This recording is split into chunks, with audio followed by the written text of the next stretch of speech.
Coco Gauff eliminated by Paula Badosa. She says she's got more work to do. I'm your host, Good Energy. As always, this video is brought to you via the Doctrine of Fair Use, the Fair Dealing, and the Digital Millennium Act. One of the last images, Coco leaving the Australian Open court, but we know she's not a loser. She's a great competitor. However, she would say in the post-match interview that she has more work to do. You know how the song goes. Listen, ladies and gentlemen, I think Coco, she's on an upward trend. It's going to take time to perfect this work in progress, but she's got a better upside than anyone else on tour. Coco would say she's disappointed, but she's not crushed. And I don't think she should be crushed, guys, right? Very impressive win streak, 22 out of 24 wins going into this match. Now she's still won 22 out of her last 25 matches. Who's done better than that? That's amazing, ladies and gentlemen. Now, in terms of Coco, what's next for her? Listen, the Upper Linz, that's a WTA 500 event that's coming up, and that's in Romania. I hope she plays that tournament. Now, with Iga Swiatek losing points for not playing enough 500 events last year, with the schedule being a big topic of discussion, with Coco playing the United Cup. Now, technically, if I'm not mistaken, the United Cup did count as a 500 event. If you ask me, playing the best in the world should have counted as a master. But if I'm not mistaken, they did count that as a 500 event. I could be wrong. Someone correct me in the comments if that's not correct. However, I do think Coco needs to play the Upper Linz because, ladies and gentlemen, not only is that an opportunity to play indoors, where we clearly saw at the Saudi Arabia WTA Finals, Coco was the best player indoors. And I would love to see Alicia Parks at that tournament as well. But that can showcase her true talent and her true progression, which it's tough to really see when you factor in these elements. The Australian Open, it really comes down to who handles the elements better. You have the sun shining in your face, these balls hitting this hot, humid court. You're not getting proper bounces that you would like on a court without the elements or indoors. It affects, so many things affect your play, right? You have the humidity. The balls don't carry well or the same when you're playing day or night. Coco's schedule was just completely off all over the place, playing night, then playing day. Paula Badosa consistently had day matches. She was a little bit more used to the elements. But then you factor in other elements like these new balls, right? Whenever Coco got new balls, they always just flew through the air, right? Now, traditionally, when balls are rotated, you get the new balls, they benefit the server. But not with these elements, all this heat and humidity, the balls didn't carry well. So a lot of it's based on, and this stuff is very strategic. A lot of people think that it doesn't matter, you show up and play. No, if you're used to playing, and I've talked about this, we go back to Mexico 4 years ago, the WTA Finals, how Annette Kontaveit was the clear favorite to win that match, and then she got tripped up. She had a night match against Garbiñe Muguruza. After she'd been playing most of her matches during the day, the ball's not carrying well through the air. It's just flying on you. You have to make these adjustments and match, but if you haven't been playing at that particular time, used to those elements, you're already down a set. You're down, and now you have to play from behind.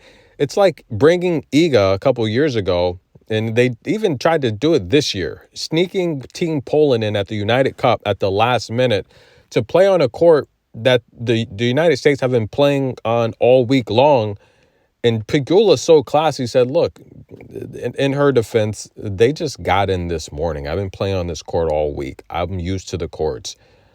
The elements make a big difference. So I would love to see Coco play the Upper Linz tournament, an indoor tournament.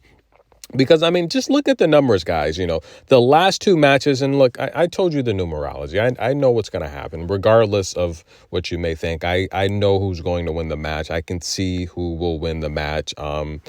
Coco, I told you, she didn't have good numerology. I could clearly see that. The match against Belinda Bencic, Again, a ton of unforced errors heading into that match against Paula Badosa.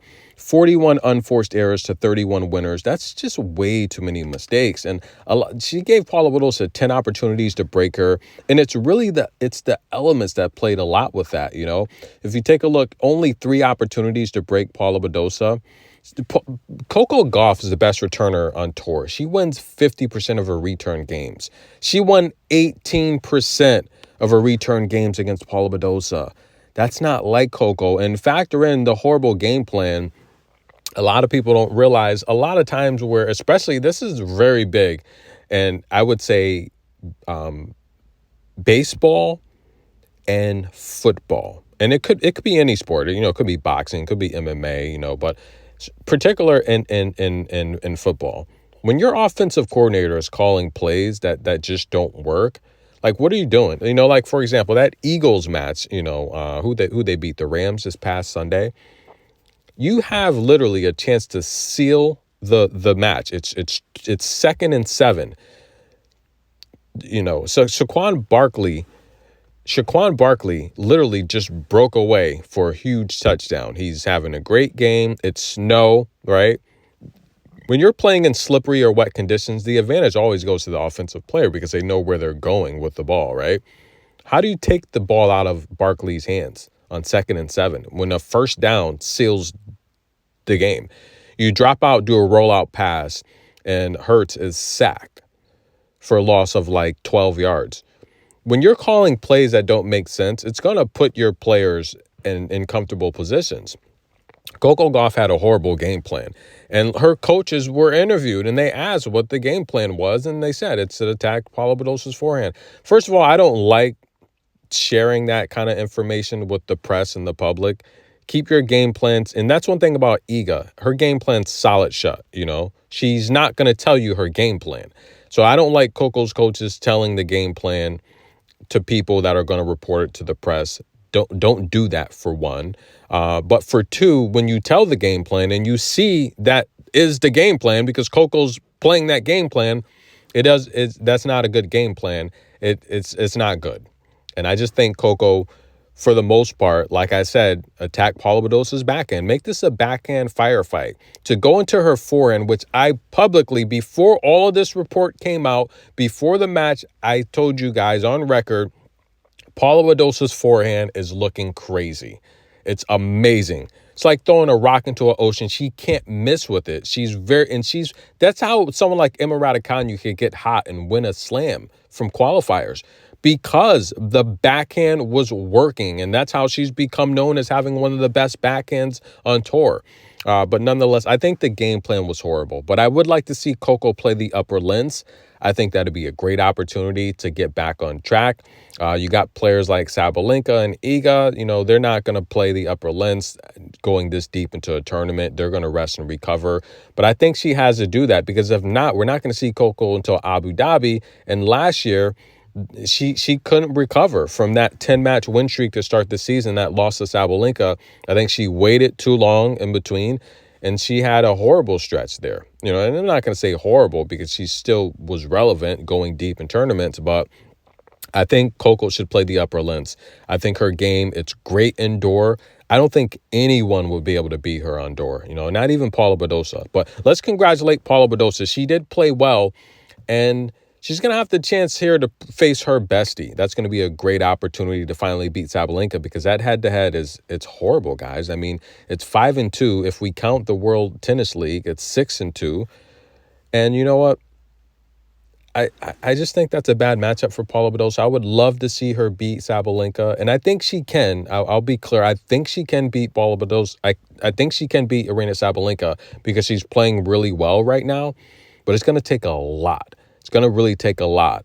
And because her forehand is hitting, it's on right now, that's going to have to be the bread and butter. Now, the thing about Sabalenka is she prefers her forehand as well. So it's going to be a forehand firefight. Who you guys got? Check the community. We're going to post who you think will win.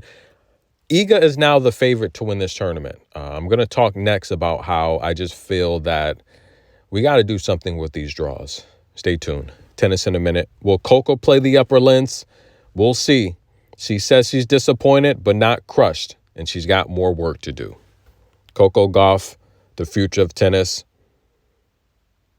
Stay tuned.